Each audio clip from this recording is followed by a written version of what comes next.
Nandkishor educational या YouTube चॅनलमध्ये मी आपलं सहर्ष स्वागत करत आहे. How to attempt an unseen passage याचा भाग क्रमांक 4 आहे. मागच्या व्हिडिओमध्ये आपण गद्यखंड म्हणजेच गद्यांश उतारा पाहिला, गद्य उतारा पाहिला, त्याच्यावरती आधारित प्रश्न आणि त्याची उत्तरं कशी दिली जातात, नेमके त्यावर प्रश्न काय विचारले जातात आणि त्याची उत्तरं कशी द्यायची हे आपण या व्हिडिओमध्ये समजावून घेणार आहोत. हे व्हिडिओ खूप महत्त्वाचे आहेत.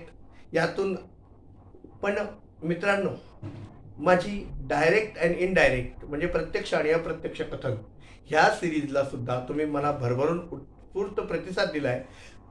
87, 18, 19, 15, 14, 12 ठीक आहेत, जे काही व्ह्यूज होत आहेत. पण मित्रांनो, आपण नुसतं पाहून निघून जात आहे. मी आपल्या एक लाईकसाठी सुद्धा पात्र नाही का? तेव्हा आपलं एक लाईक माझ्यासाठी खूप मोटिवेट करणारं असतं. त्यामुळे आपलं एक लाईक मला जरूर द्या. शिवाय आपल्याला काही व्हिडिओ कसा वाटला याची कॉमेंट्स द्यायला विसरू नका. आपली कॉमेंट्स आणि लाईक माझा उत्साह द्विगुणित करत असतं. आणि आपण माझं चॅनल सबस्क्राईब केलं नसेल तर सबस्क्राईब करा. कारण आपण माझ्या चॅनलला सबस्क्राईब केलं, नोटिफिकेशनची बेल नोटिफिकेशन ऑलवर सेट केलं तर तुमचं आणि माझं एक मजबूत नातं तयार होत असतं मित्रांनो. ते नातं जोडायला विसरू नका. माझ्या व्हिडिओजला लाईक करा. चला तर मग बघूया या उतार्यावरती काय प्रश्न आहेत आणि त्याची उत्तरं कशी दिली जातात. Read the above passage and answer the following questions in English. वरील उतारा वाचा आणि त्यावरील उत्तर इंग्रजी भाषेमध्ये द्या. प्रश्न पहिला काय आहे? What was the name of the young Rajput. त्या तरुणाचे नाव काय होते? राजा विक्रमांकडे जो तरुण आला होता, म्हणजे मी याचं मराठीत अनुवाद करून पण तुम्हाला प्रश्न सांगतोय. What was the name. What म्हणजे काय, वॉज म्हणजे होते, द नेम म्हणजे नाव, ऑफ द यंग राजपूत त्या तरुणाचे, जो राजाकडे आला होता त्या यंग राजपुताचे नाव काय होते किंवा त्या तरुण व्यक्तीचे नाव काय होते असं आपण इथं घेऊया. दुसरा प्रश्न आहे तिथे, why did he go to king Vikram. आणि तो राजा विक्रमांकडे कशासाठी म्हणजे का आला. तिसरा प्रश्न आहे, how much did he demand.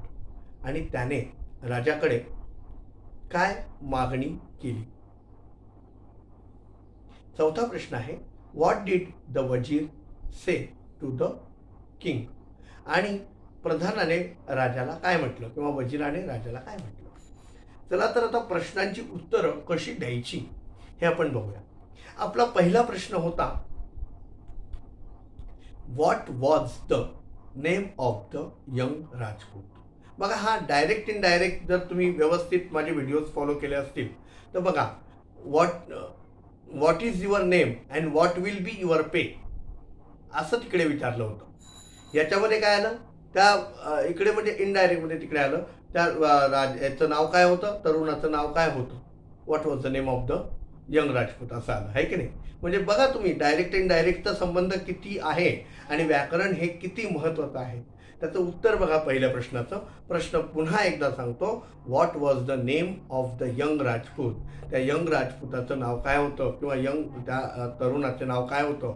तर त्याचं उत्तर असं आहे, the name of the young Rajput was हिम्मत सिंग. बघा, म्हणजे भूतकाळात विचारलेला प्रश्न आणि याचं उत्तर सुद्धा भूतकाळात. The name of the young Rajput was हिम्मत सिंग. त्या तरुणाचे नाव होते हिम्मत सिंग. आता आपण दुसरा प्रश्न बघूया. म्हणजे ज्या काळात प्रश्न विचारला त्याच काळात त्याचं उत्तर येणं गरजेचं आहे. दुसरा प्रश्न होता, why did he go to king Vikram. तो तरुण राजाकडे का गेला.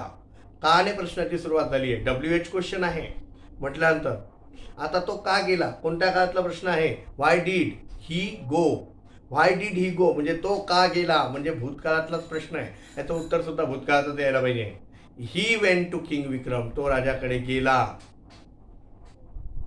In search of a service.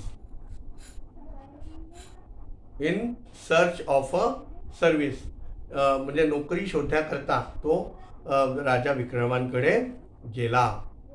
तिसरा प्रश्न, how much did he demand, त्याने राजाकडे काय मागणी केली. He demanded 50 rupees a day as his pay, त्याने 50 रुपये दिवसाला देण्याची राजाकडे मागणी केली. आणि चौथा प्रश्न होता, व्हॉट डीड द वजीर से टू द किंग. चौथा प्रश्न होता, वजीराने राजाला काय म्हटले. द वजीर said to the king, sir keep him for a few days, आपण याला काही दिवस आपल्या सेवेत ठेवून बघूया.